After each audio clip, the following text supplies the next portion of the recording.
Integridad y Sabiduría se complace en presentar desde la conferencia Por su Causa 2024, una vida digna de su llamado. Plenaria, llamados a una vida digna de nuestro Señor, con el pastor Miguel Núñez.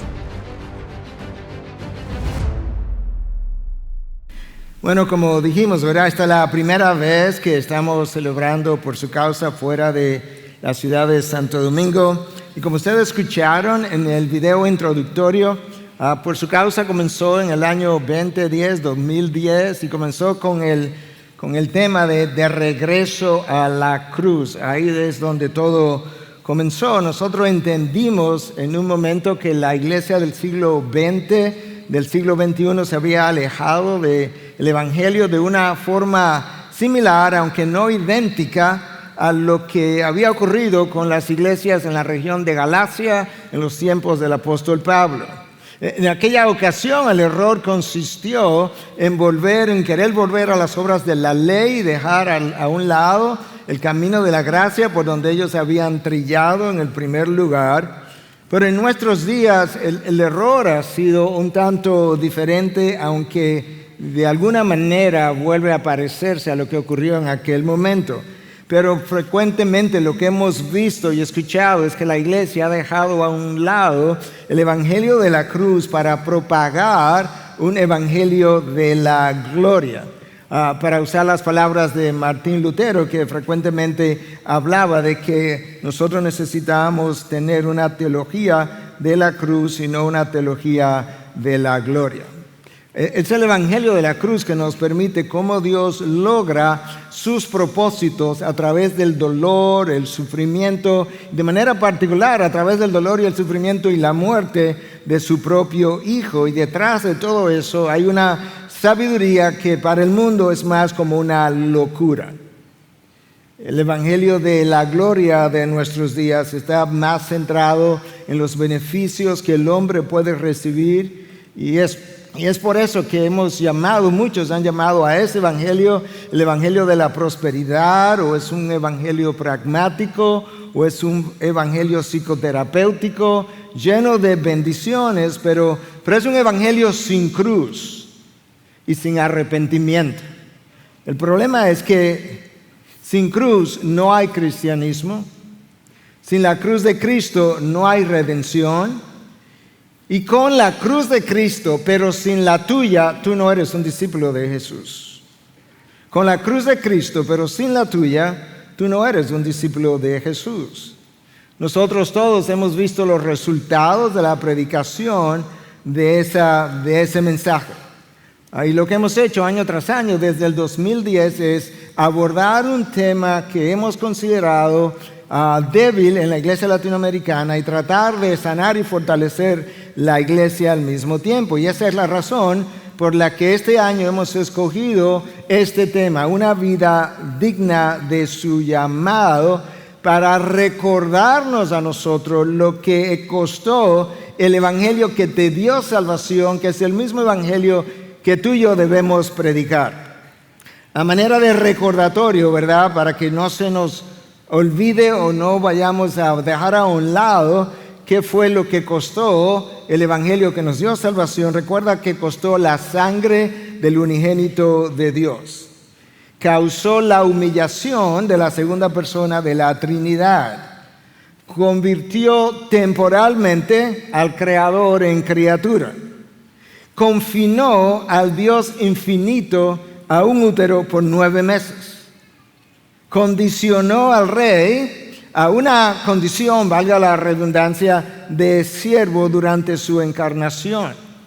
Y cambió al juez en acusado de pecados que él nunca cometió.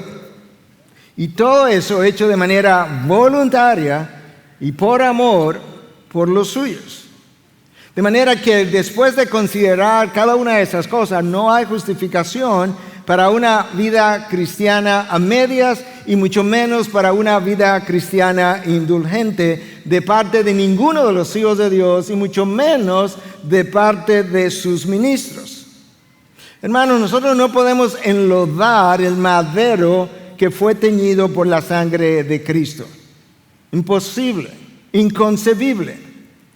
Y esa es la razón por la que este primer mensaje ha sido titulado como ha sido titulado, una vida digna de su llamado. Y esa es la misma razón por la que vamos a cerrar la conferencia el día sábado con otro mensaje titulado Cómo terminar bien la carrera. Hermanos, tú y yo necesitamos correr bien de una forma que mi correr bien glorifique el amor y la misericordia que me perdonó. Pero yo necesito no solamente iniciar bien, yo necesito correr bien. Y que ese correr bien pueda glorificar su fidelidad que me sostiene y me preserva en el camino. A lo largo de mi vida cristiana yo también necesito sufrir bien de tal manera que al hacerlo yo pueda glorificar la gracia que me ha sostenido en medio de la opresión. Y finalmente, cuando llegue mi hora, yo necesito morir bien de tal manera que mi muerte glorifique a aquel que se fue primero a guardar o a hacer morada para mí. ¿Te imaginas? Ese es tu llamado y ese es mi llamado. Y para iniciar mi tema de hoy en día, todo lo anterior fue introducción, de manera que el reloj comienza ahora, yo creo. Yo quisiera leer 3 versículos del apóstol Pablo a los Tesalonicenses, capítulo 2, versículo 10 al 12. Y de antemano te voy a decir que voy a abordar esos 3 versículos de una forma un tanto distinta como usualmente lo hacemos. Pero escucha el texto de la palabra. Pablo escribe a los Tesalonicenses, primera carta, capítulo 2, del 10 al 12. Ustedes son testigos y también Dios, de cuán santa, justa e irreprensiblemente nos comportamos con ustedes los creyentes. Saben además de qué manera los exhortábamos, alentábamos e implorábamos a cada uno de ustedes como un padre lo haría con sus propios hijos. ¿Para qué tú hiciste eso, Pablo? Escucha. Para que anduvieran como es digno del Dios que los ha llamado a su reino y a su gloria. Yo voy a tomar el texto y yo voy a abordar primero el versículo 12, el último de los 3 versículos que yo leí. Luego que aborde el versículo 12, me voy a enfocar, voy a cerrar el lente aún más en una sola palabra del versículo 12 y luego vamos a regresar al versículo 10. Yo quería decírtelo de antemano para que luego no te pierda en el camino. De manera que en el versículo 12, que es donde voy a comenzar, el apóstol Pablo les informa a ellos que ha vivido de una manera, ha proclamado el mensaje de una manera con un propósito, para que anduvieran como es digno del Dios que los ha llamado a su reino y a su gloria. La frase o palabra digno es una frase muy paulina. Y esa es la palabra más bien la que yo quiero enfocarme. Y la pregunta es, ¿a qué se refiere Pablo con la palabra digno? Si es una palabra muy paulina, él debía haber tenido en su mente un significado particular. Y yo quisiera revisar contigo, en la medida que nos enfocamos en esa palabra, 3 o 4 pasajes donde Pablo habla acerca de cómo debiéramos vivir haciendo uso de la misma palabra, para que podamos llegar finalmente al entendimiento de lo que él nos está diciendo. En Efesios 4:1 él dice: yo pues, prisionero del Señor, les ruego que ustedes, aquí viene, vivan de una manera digna de la vocación con que han sido llamados. ¿Cuál vocación? Con la que han sido llamados. ¿Y cuál es esa vocación? Bueno, por un lado, nosotros fuimos nombrados, enviados como embajadores de Cristo, como si Dios rogara por medio de nosotros reconciliados con Dios. En otras palabras, mi hermano, tú eres el micrófono de Dios a un mundo ensordecido a su voz. Tú eres su micrófono y yo también. Fuimos llamados a caminar como hijos de la luz en medio de las tinieblas. Y es esa luz la que separa la verdad del error, es esa luz la que separa lo sagrado de lo profano. Andar en tinieblas es negar tu llamado. De manera que estamos definiendo cuál fue la vocación a la que fuimos llamados. Filipenses 1:29 nos dice que a nosotros se nos ha concedido no solamente creer en Él, sino también sufrir por Él. De manera que una de las cosas que yo tengo que considerar como parte de mi vocación es la cantidad de sufrimiento por el cual yo necesito atravesar en la medida en que Dios mueve su iglesia de donde está a su presencia. Pablo le escribe a los filipenses y le dice en 1:27, solamente compórtense, aquí viene, de una manera digna del Evangelio de Cristo. De modo que, dice Pablo, ya sea que vaya a verlos o que permanezca ausente, pueda oír que ustedes están firmes en un mismo espíritu, luchando unánimes por la fe del Evangelio. Recuerda que hemos estrechado el lente para enfocarnos en una palabra, digno. En este texto, Pablo me dice que yo necesito vivir a la altura del Evangelio. Como ya nosotros vimos lo que costó escribir el Evangelio, entonces comienza a pensar que a la hora de tu vivir, tú debieras honrar la sangre que le costó, la vida que le costó al Padre, la vida de su Hijo. Perdón. Tú debieras pensar o vivir a la altura de la vida que Cristo entregó en la cruz. Debes vivir a la altura de la gracia que se te entregó. Y luego les dice a los filipenses cómo ellos debieran hacer eso en la iglesia a la que él estaba escribiendo. Escucha, luchando unánimes en un mismo espíritu. Posiblemente Pablo ya había escuchado de la rivalidad que había en Filipo entre Síntique y Evodia.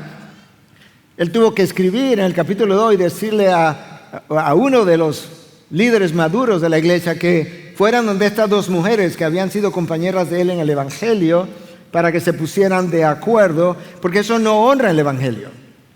Y Pablo está diciendo desde el principio, hermanos, compórtense a una altura del Evangelio que los ha salvado.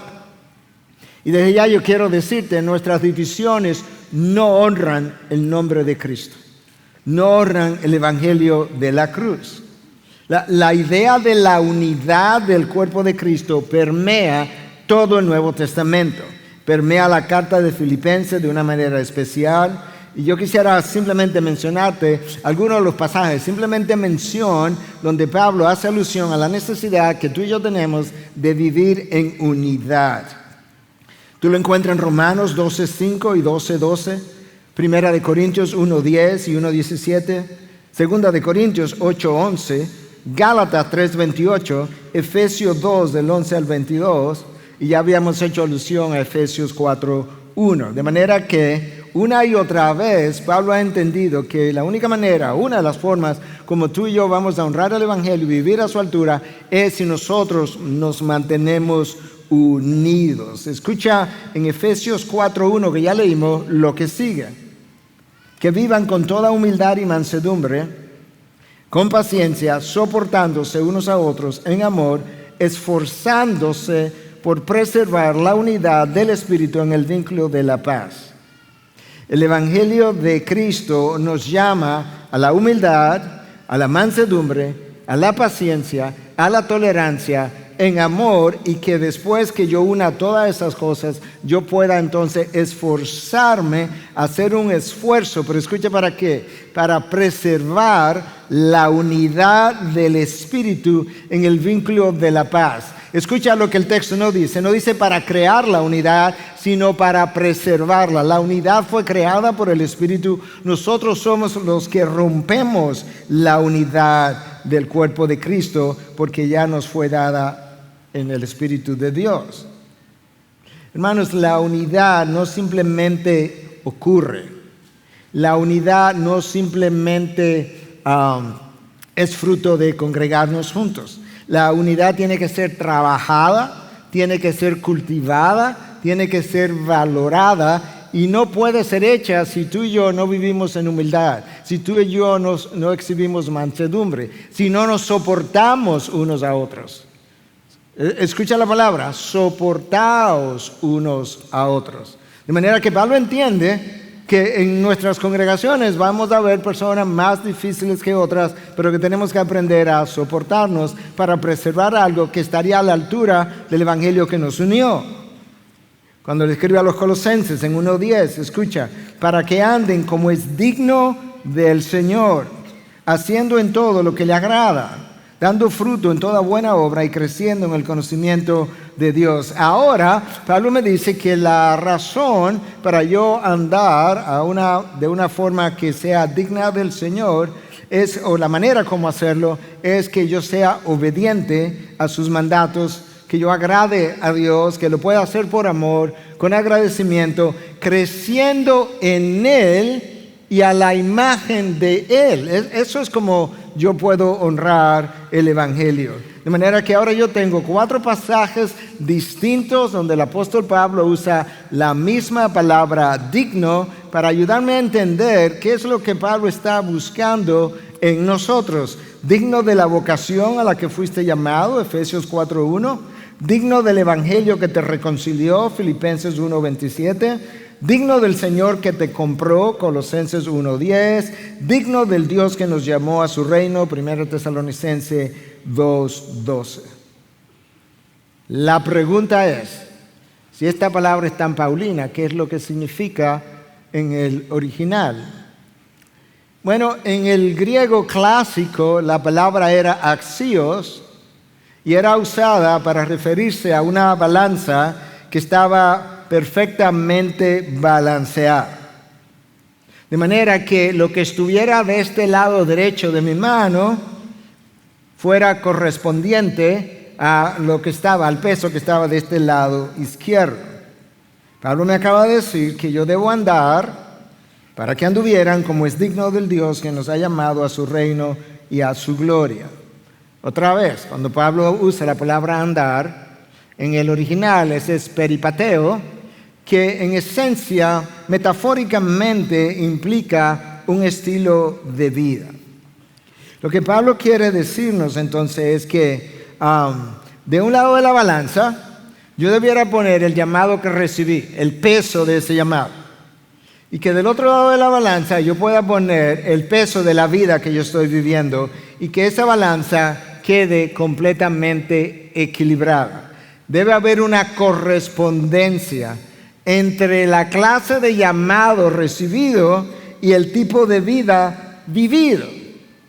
Y el llamado es tan extraordinario, es tan santo, que nuestra forma de caminar necesita estar a la altura del sacrificio de la cruz, de manera que la balanza pueda permanecer equilibrada.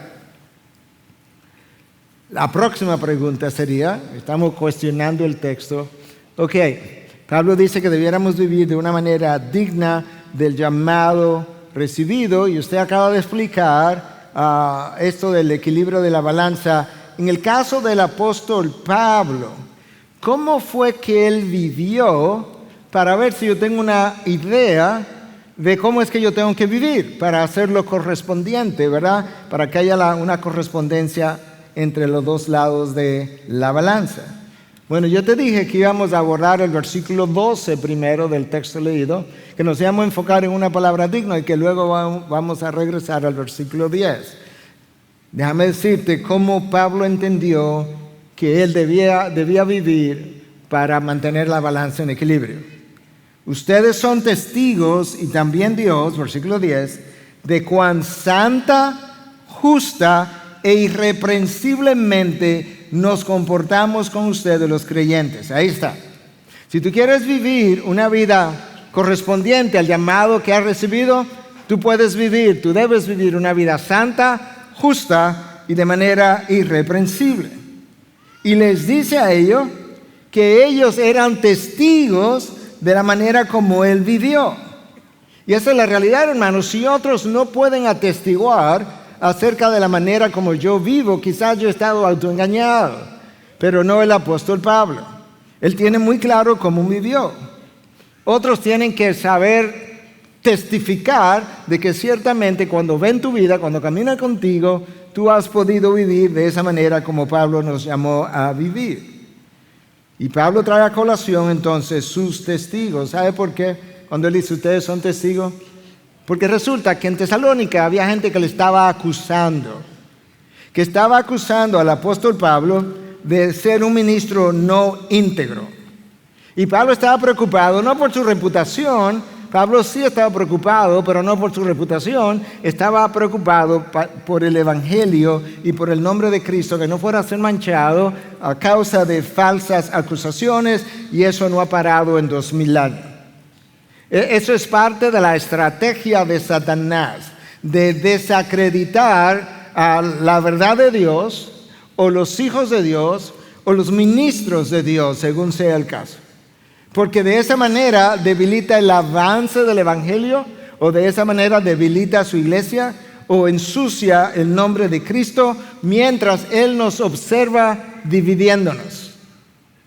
Mientras Él nos observa, como dice Pablo a los Gálatas, si ustedes se muerden y se devoran unos con otros, terminarán destruyéndose unos a otros. Y ahí entonces Satanás habrá logrado su propósito.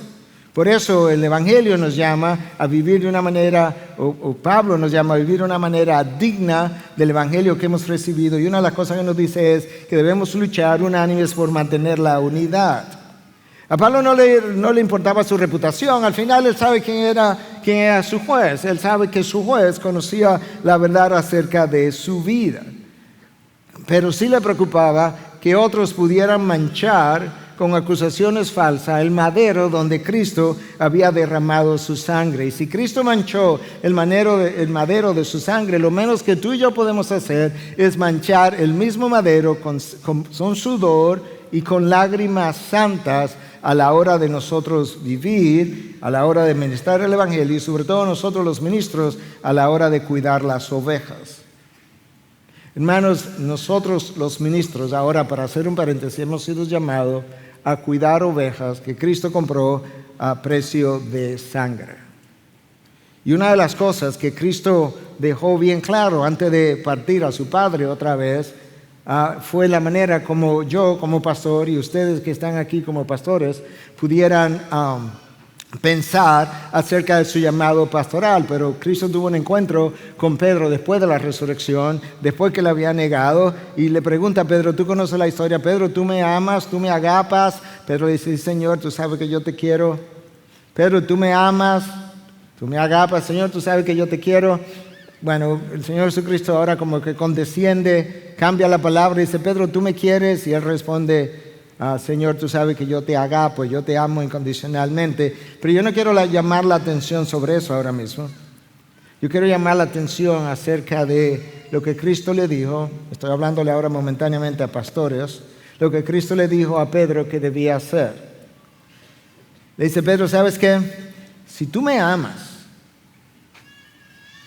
en vez de decírmelo, ve y apacienta mis ovejas. Ve y alimenta mis ovejas.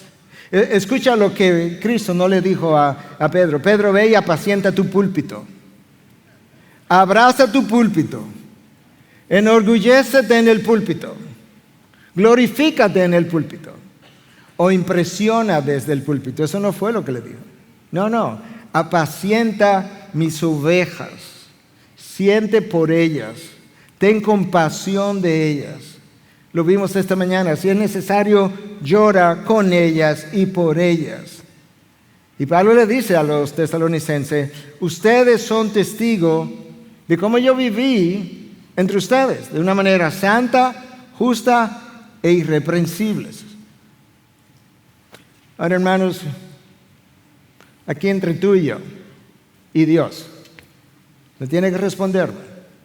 Pero ¿cuántos de nosotros podemos decir, Señor, yo aquí delante de mis hermanos doy testimonio de que yo estoy viviendo una vida justa, santa e irreprensible?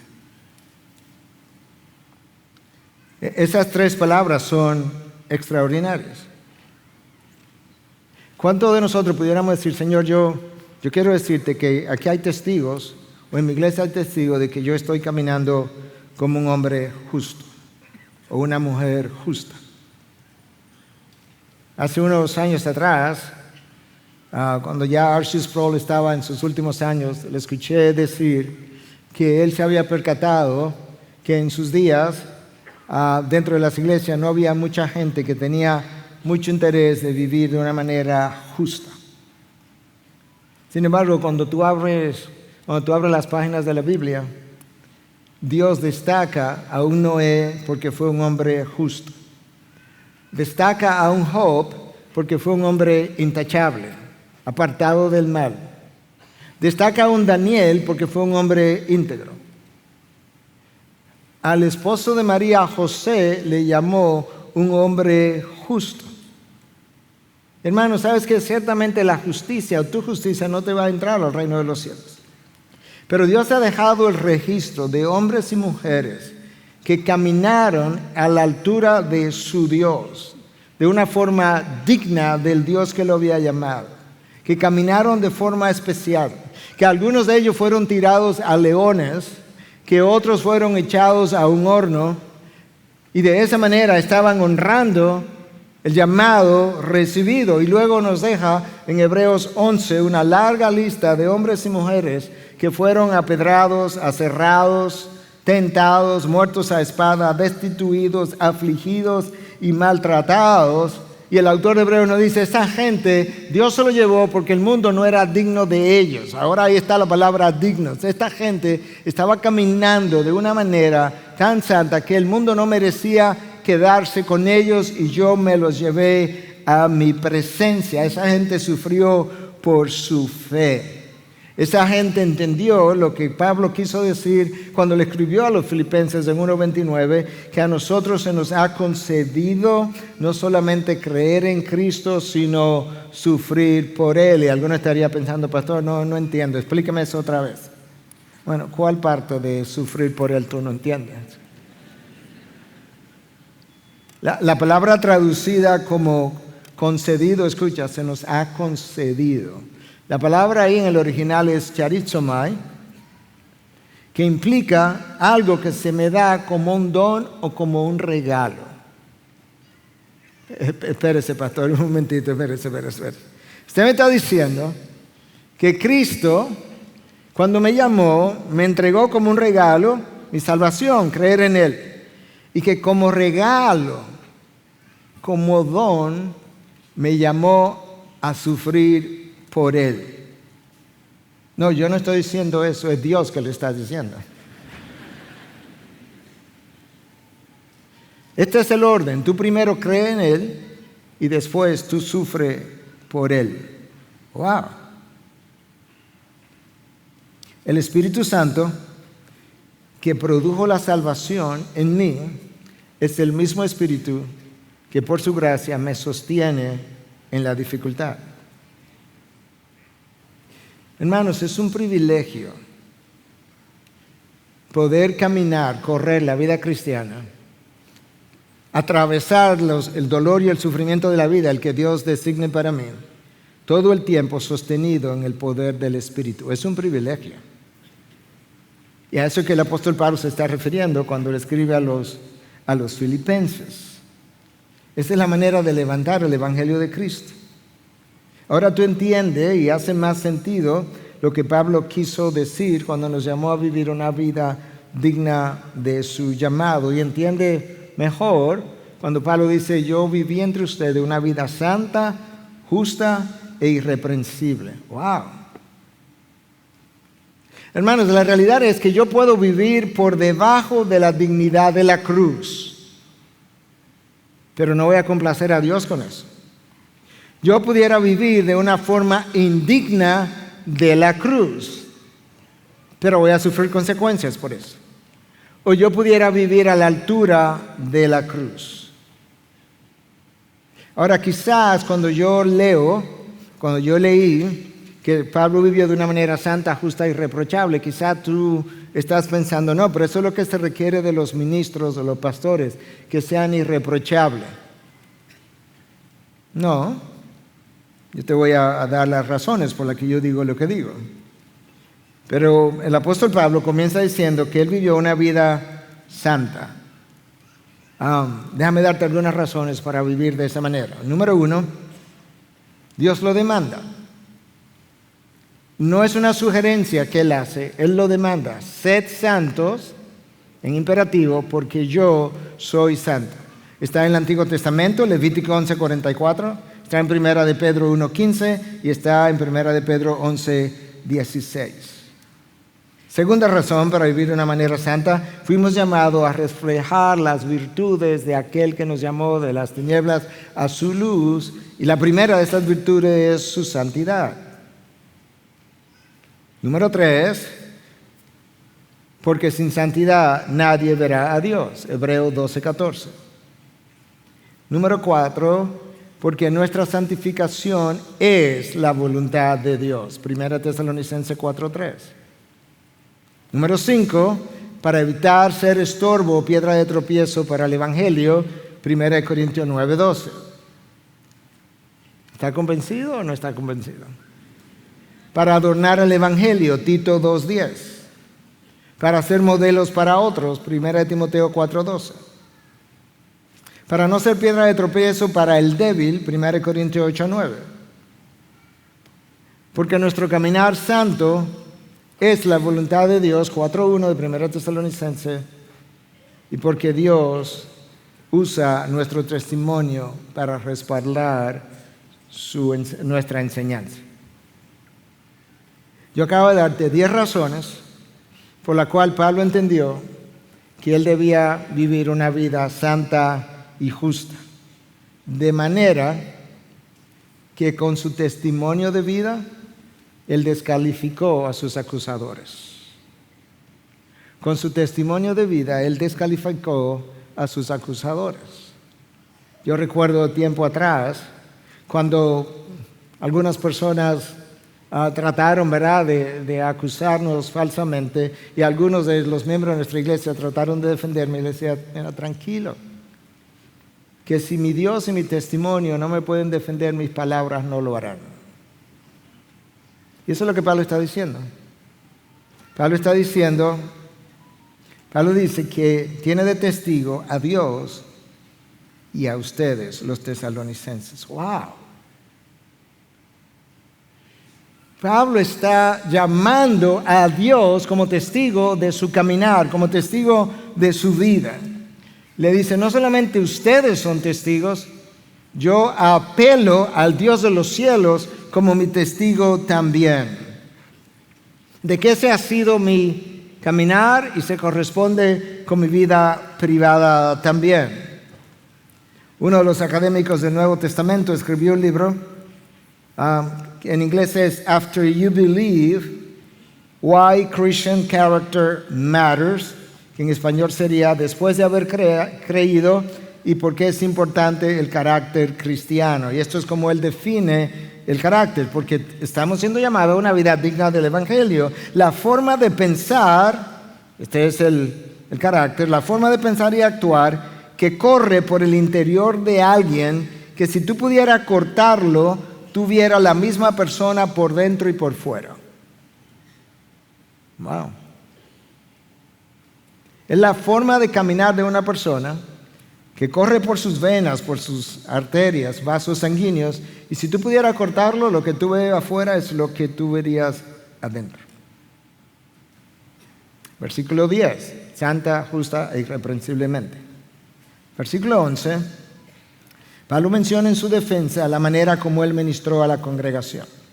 No solamente como él vivió, sino como él le ministró. Versículo 11, así como sabéis, ustedes saben. Yo no estoy imaginando esto. Yo no estoy creando una historia desconocida para ustedes. Ustedes saben de qué manera os exhortábamos, alentábamos e implorábamos a cada uno de ustedes como un padre lo haría con sus propios hijos. Wow. 6 versículos anteriores, en el 2:7, Pablo le dice que cuidó de ellos como una madre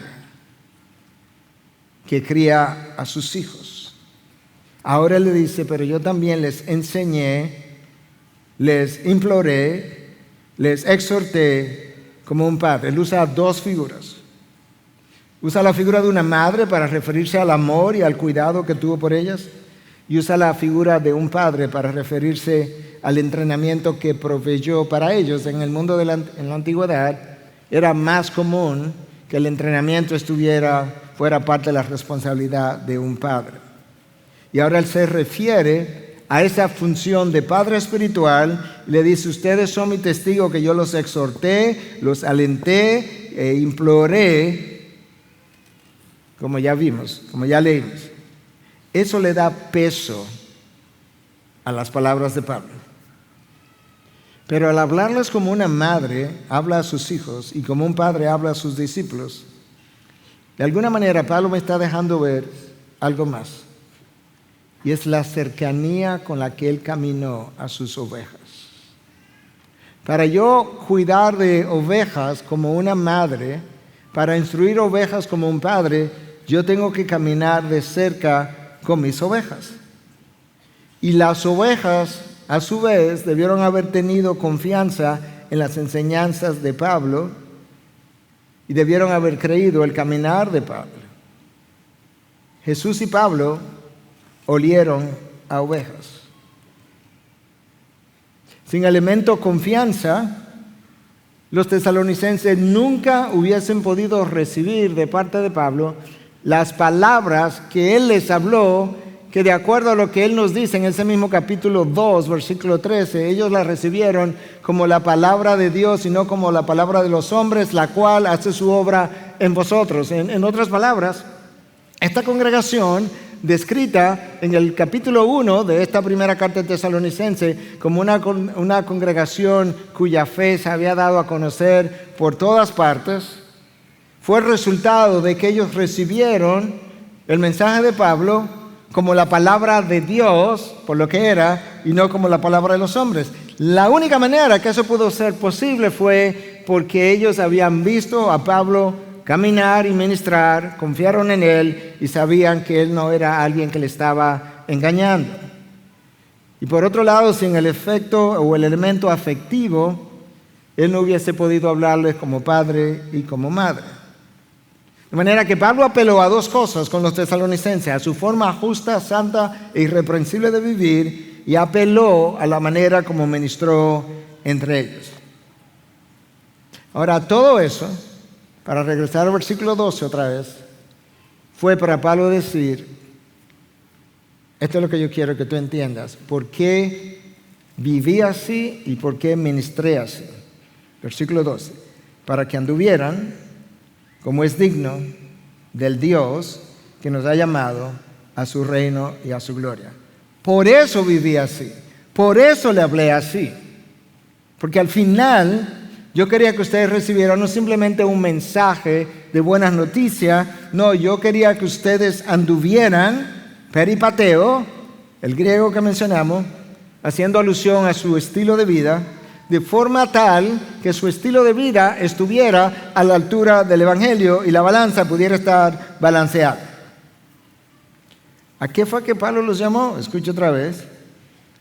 Anduvieran como es digno, llámale a la altura del Dios que te llamó. Piensa por un momento en ese Dios que te llamó. A la altura del Padre que te entregó a su unigénito. A la altura del Hijo que te entregó no solamente sangre, sino su propia vida. A la altura del Espíritu, ahí está la Trinidad completa. A la altura de la santidad del Espíritu que mora en ti. A la altura de la gracia y la misericordia con la que Dios te miró. A la altura del amor que llevó a Cristo a la cruz y llevó a Cristo a buscarnos. Y a la altura de la gloria de su nombre. Hermanos, la mayoría de los hijos de Dios viven una vida bastante ordinaria.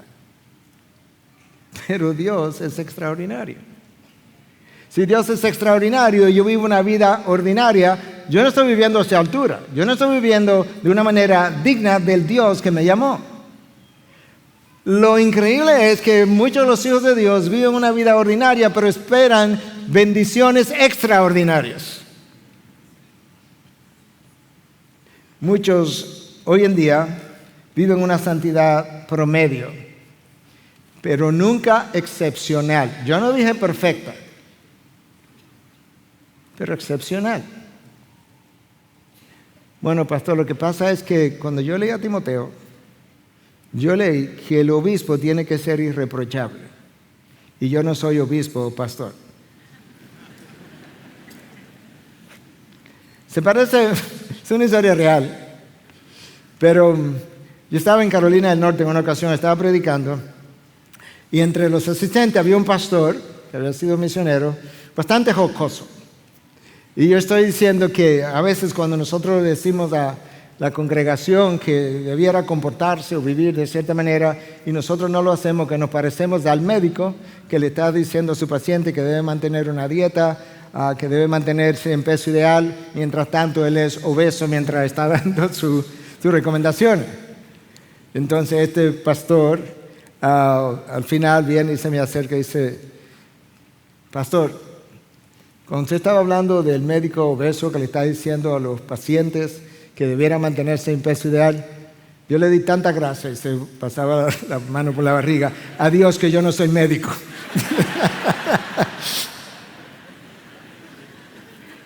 Entonces eso como el cristiano, sí, irreprochable, pero le doy gracias a Dios que yo no soy pastor. Bueno, déjame leerte, a ver si eso es solamente para los pastores, ¿ok? Vamos a comenzar con ellos. 1 Timoteo 5:7, ordena también estas cosas para que sean irreprochables. 1 de Pedro 2:12, mantengan, entiéndase todos, entre los gentiles una conducta irreprochable. ¿Para qué, Pedro? A fin de que en aquello que les calumnian como malhechores, ellos, por razón de las buenas obras de ustedes, al considerarla, glorifiquen a Dios en el día de la visitación. Mantengan una conducta irreprochable para que cuando Dios les visite, ellos de alguna manera recuerden su caminar y puedan glorificar al Dios de quien ellos oyeron de parte tuya en su momento. Filipenses 1:10, a fin de que escojan lo mejor para que sean puros e irreprensibles para el día de Cristo. ¡Wow! Filipenses 2:15, para que sean irreprensibles y sencillos, hijos de Dios, sin tacha, en medio de una generación torcida y perversa, en medio de la cual ustedes resplandecen como luminares en el mundo. El llamado, ser irreprensibles y sencillos en medio de una generación perversa y torcida. Segunda de Pedro 3:14, por tanto, amados, puesto que ustedes aguardan estas cosas, procuren con diligencia ser hallados por Él en paz, sin mancha e irreprensible. ¡Wow! Esos son simplemente 5 de 12 pasajes distintos donde al cristiano en general se le llama a vivir una vida sin reproche. Ahora piensa, de un lado de la balanza está mi llamado.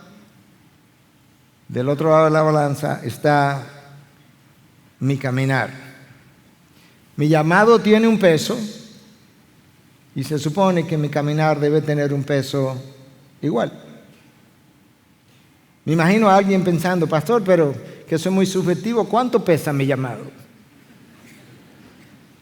Yo te voy a decir, ¿ok?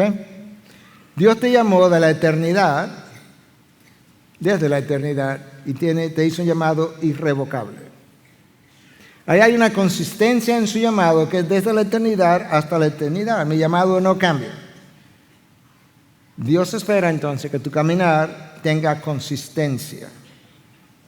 Nadie es perfecto, pero Dios no espera, yo no sé si tienen esa palabra aquí en México o en otras naciones, no espera un yoyo. ¿Sabes lo que es un yoyo? Sí, ok, gracias. Mi vida no puede ser un yoyo. Para que esté a la altura, yo necesito exhibir una cierta consistencia de caminar, porque mi llamado es consistente desde la eternidad hasta la eternidad.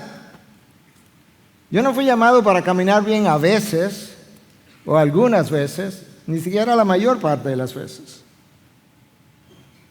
El carácter no cambiante de Dios, al que yo represento, demanda una cierta constancia de carácter en mi vida. No lo voy a hacer perfectamente, pero debo luchar para alcanzarlo confiando en el Espíritu y haciendo uso de su gracia. En segundo lugar, tú fuiste llamado por gracia sin merecerlo, no había ninguna condición en ti ni en mí que valiera la pena para Él salvarme. Si mi llamado fue incondicional, a la hora de yo responder a mi llamado, yo debiera responder de manera incondicional. Señor, aquí estoy yo, ¿qué tú quieres de mí? Señor, aquí estoy yo, ¿qué tú quieres que haga? ¿Qué tú quieres que cambie? ¿A dónde tú quieres que vaya? ¿A quién tú quieres que ministre? ¿Qué tú quieres que deje atrás? De manera incondicional, porque así me llamaste. Y si mi llamado fue por gracia, Dios espera entonces que a la hora de yo tratar al otro, yo lo trate con gracia.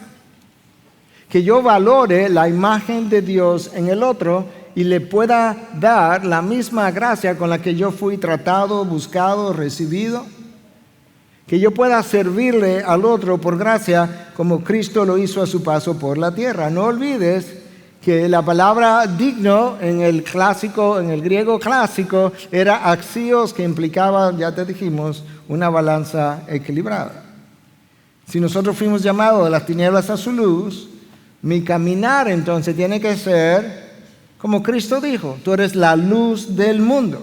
Cuando Él estuvo aquí, Él dijo: yo soy la luz del mundo. Pero después que Él se fue, Él estaba diciéndonos a nosotros: no, ustedes son la luz del mundo, porque ustedes están en Cristo, en mí. Yo te doy mi luz para que tú vayas e ilumine la oscuridad de este mundo. Y Cristo me hizo un llamado santo, como ya vimos. Él espera entonces que mi caminar sea ejemplo para los demás.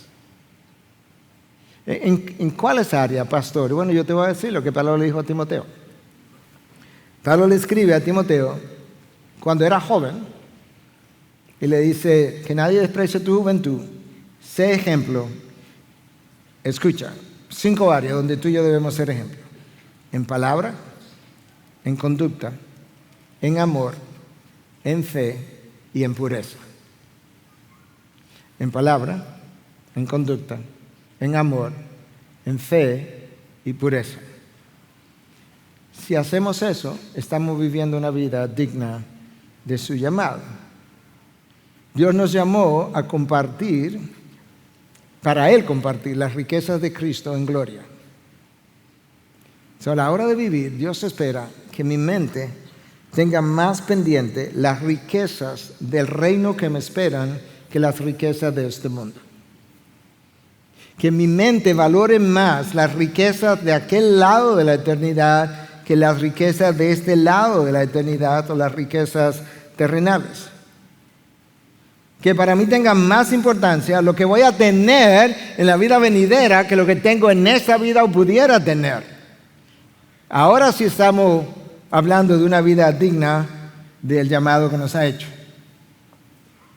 Hermanos, si hay algo que nosotros necesitamos entender, y sobre todo viendo algunos de los últimos tropiezos de personas conocidas, yo necesito no solamente conocer las doctrinas de memoria, yo necesito conocer al Dios detrás de la doctrina y luego caminar sobre las pisadas, las huellas que Cristo dejó en este mundo, como Pedro me dice, que debiera pisar tras sus huellas.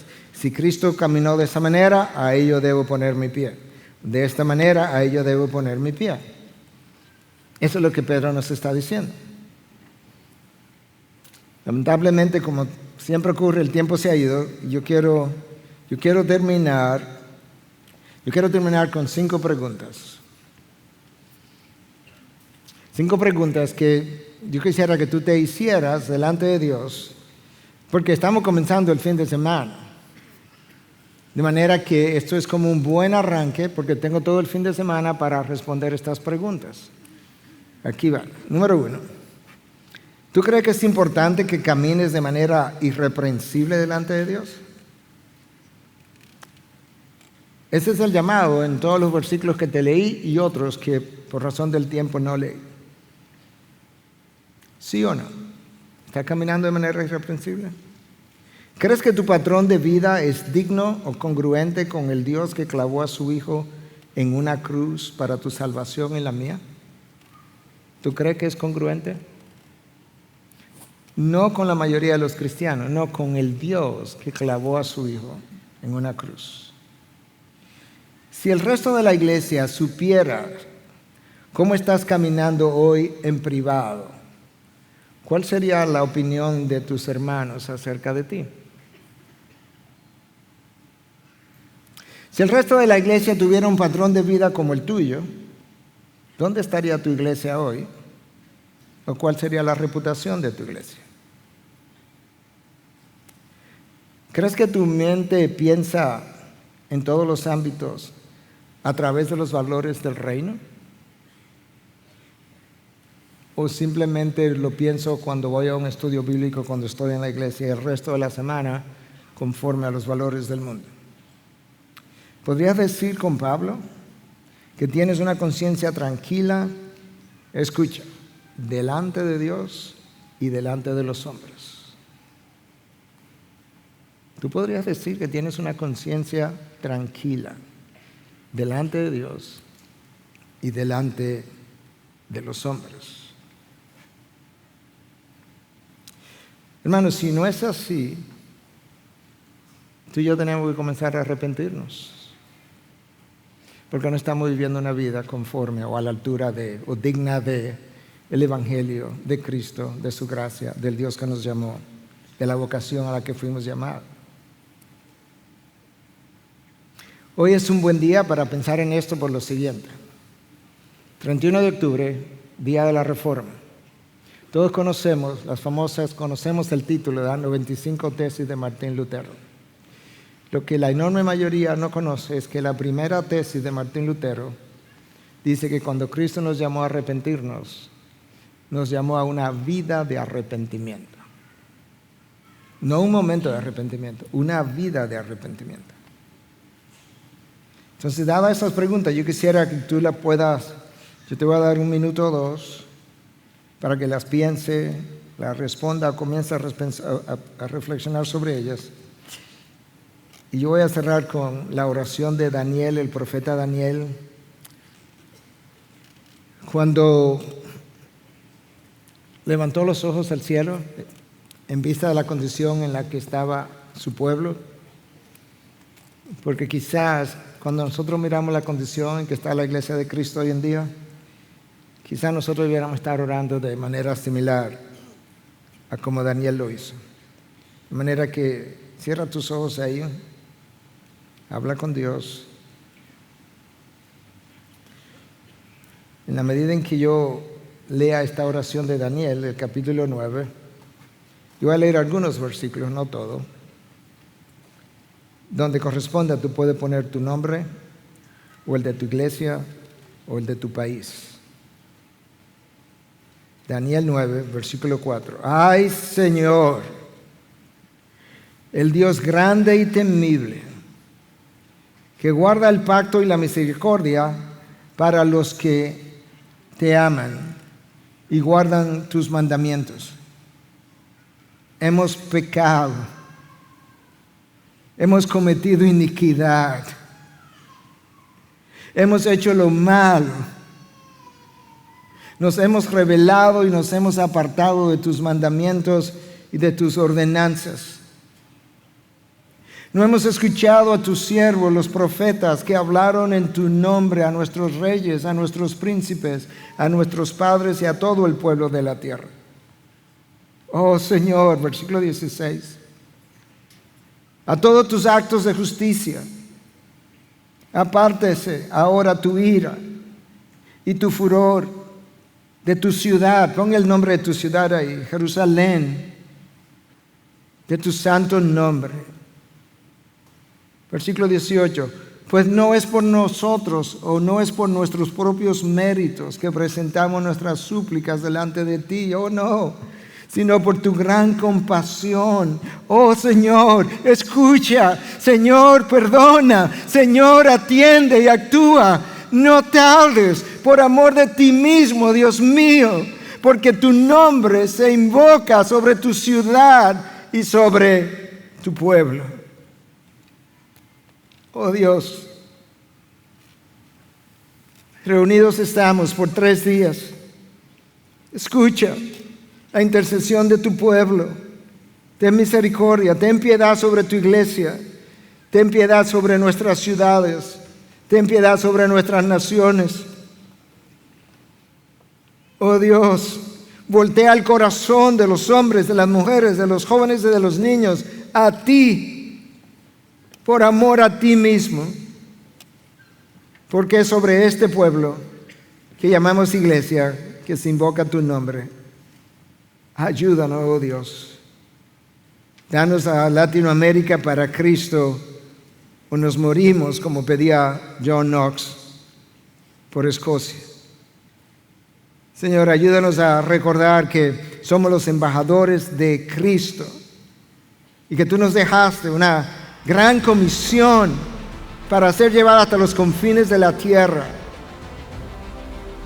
Pero transfórmanos primero antes de ir, de manera que podamos, cuando lleguemos allá, podamos no solamente proclamar tu evangelio, sino también vivir entre ellos una vida justa, santa e irreprensible, para que ellos también puedan volver sus ojos y sus corazones a Cristo, para tu gloria.